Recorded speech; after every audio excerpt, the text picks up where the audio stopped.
Right then. So, on to Priest. This one's going to be quite interesting because there are a couple of things in Priest that I've seen so far that are actually going to be quite cool to look at.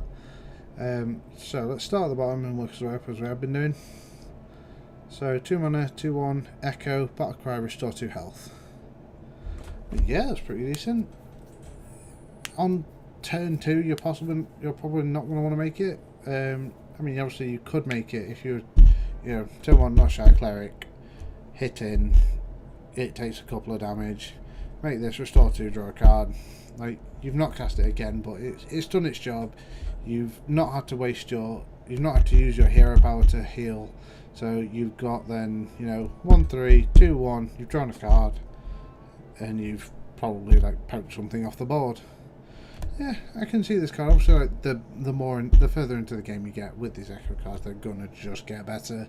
But even from an early game point, like this card seems like it's gonna be okay. Quartz Elemental can't attack while damaged. 5 mana, 5/8.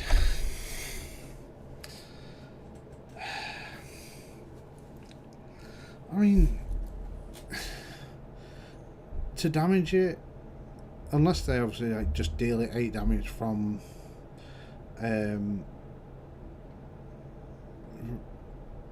with like spells and stuff, or just directly kill it, it's gonna be annoying to get off the table. So they can't just run, say they run like one smaller minion into it, just get it damaged. You're going to be able to heal that up quite happily and then just keep attacking with it. So to make it reasonable, they're probably going to want to take, say, like 4 health off of it. Obviously then by turn 6, obviously like with your squishling you could then just pop it back up, but that's not guaranteed to happen. But so like you're going to want 3+ health taking off of it, so the hero power doesn't just clear it and make it so it can attack me. So you've got to run a couple of things or one larger thing into it, which is not bad, especially if you gave this taunt. Like, this is really good. I quite like this, especially as an elemental as well. This is cool. So Divine Hymn, restore 6 health to all friendly characters. At 2 mana, that's definitely worth casting. I mean, I can't see a problem with that. Especially with something like this out, you're gonna be quite happy about this. You probably play this in a deck with this Lady in White that we've got up here that casts Inner Fire on every minion in your deck. So everything's got attack equal to its health. So like this dragon that we've got here, this Nightscale Matriarch, then it's a 7 mana 9/9. It's going to take a bit of damage as well because the people are going to be trying to clear it. So healing 6 to everything is just going to go well for you. Even if like you're not playing that sort of strategy, like healing 6 life, even like to all friendly characters, that includes yourself, like your hero, is probably going to be worth doing. So yeah, overall, quite like this Divine Hymn. Let's get on to this Nightscale Matriarch. Whenever a friendly minion is healed, summon a 3/3 whelp. Yep, not much more needs to be said about that. This card is good. Moving on. Holy Water. Deal 4 damage to a minion. If that is killed, add a copy of it to your hand. Ah.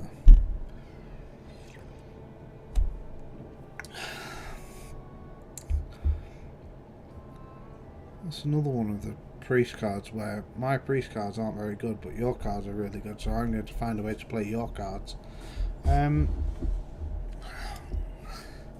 mean, I like it. Obviously, it deals 4 damage. 4 damage is going to be really good, and you're more than likely going to work it around so that the 4 damage from this is going to kill it. It's going to kill the minion. So dealing 4 to kill a minion, add a copy of it to your hand for 5 seems absolutely fine. This card's fine. Next, Coffin Crasher. 6 mana, 6/5. Death Rattle. Summon a Death Rattle minion from your hand. Ooh. Ooh. I keep saying, well, there's probably just another way for people to get Obsidian Statue into play. But also saying that, this is a pretty decent death rattle. And if we go back down to our neutral cards, this also makes the Dollmaster like really good as well. Like, you get a 1/1 copy of it with Dollmaster, which has death rattle. It could then also then summon another copy of itself. So if with that 1/1 you've then summoned a 6/6, which then, like, if that 6/5 dies, is gonna just bring the 6/5, summon the 6/5 in your hand. Like, this is really cool. I really like this. Vivid Nightmare. Choose a friendly minion, summon a copy of it with 1 health remaining. Yeah, that's fine. Like, I'm not going to complain about that. There are a lot of minions out there that like are just quite happy to just have back on the table because their like passive abilities are really good. So like if you had this Vivid Nightmare, you then say like you also had this Nightscale Matriarch. So you attack something with Nightscale Matriarch, Vivid Nightmared it, so you had 2 of these, and then you cast this Divine Hymn. Like, this is more than likely this is going to put this back up to being like a 4/8, no, a 4/7, sorry.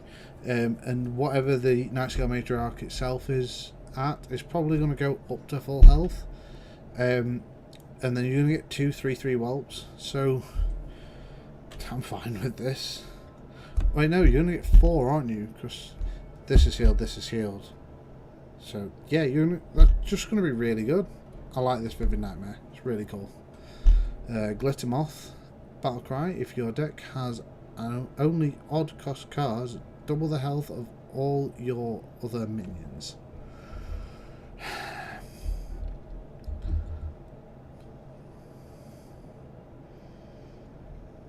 I'm just not that impressed. Like, 5 mana 4/4 with the death rattle, obviously just gonna like pump the health of like stuff if obviously you've gone down the Baku route and made your deck odd cost, but I'm just not that impressed by that. Overall, like, the even plan is definitely seeming like a better idea to me, but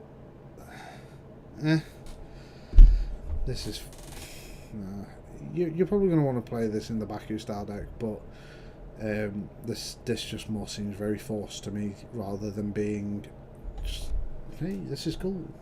If it was like 4 and did it for the even cost, then I could probably go with it, because like if you like made your Lady in White, unified everything, and then like you've got massive attack creatures, and then you Glitter Moth and make massive attack creatures with a really massive like toughness, like, that's gonna be fine. Like,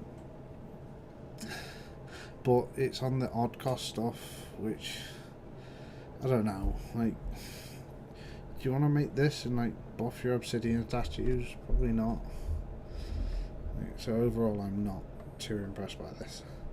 Lady in White, as we've been going through, it seems really good. It casts Inner Fire on every minion in your deck. So the ones in your hand aren't going to get it, but the ones that are still left in your deck are going to be really good. So like, say if you've got like these Nightscale Matriarchs in there, they're going to be 9/9s for 7. These are going to be 8/8s for 5. So let's go have a look at some other really cool minions we're going to get. What's that one? What am I doing? It's going this way and I'm trying to find stuff. So Twilight Acolyte, it's going to be like a 4/4 when it enters, and you can swap it with stuff. Obviously that's not like the best case scenario, but obviously then Twilight Acolyte can get really good. But say like you swap this with one of your minions, say like you've made the Dustbreaker, you swap this, give Dustbreaker 4 attack, and this just gets 3 attack. So mana, 3/4, and make this so then you can hit phase for 4. I mean, that's not perfect, but it's still better than nothing. These are alright, you probably don't want to do those. No. This thing, this nonsense. Here, have an 8/8 obsidian statue, yeah. Woo! Obsidian statue makes me a little salty. Tortolan, yeah. 4 mana, 6/6 taunt. Give a random friendly minion +1/+1. I'll cast that card. Seems pretty decent. 5 mana, 5/5 Lyra. Let's go. And obviously, then you've got your countless neutrals that are going to work well with that. There's probably too many to go through right now for that. But overall, I see it working. Chameleos. Each turn this is in your hand, transform it into a card from your opponent is holding.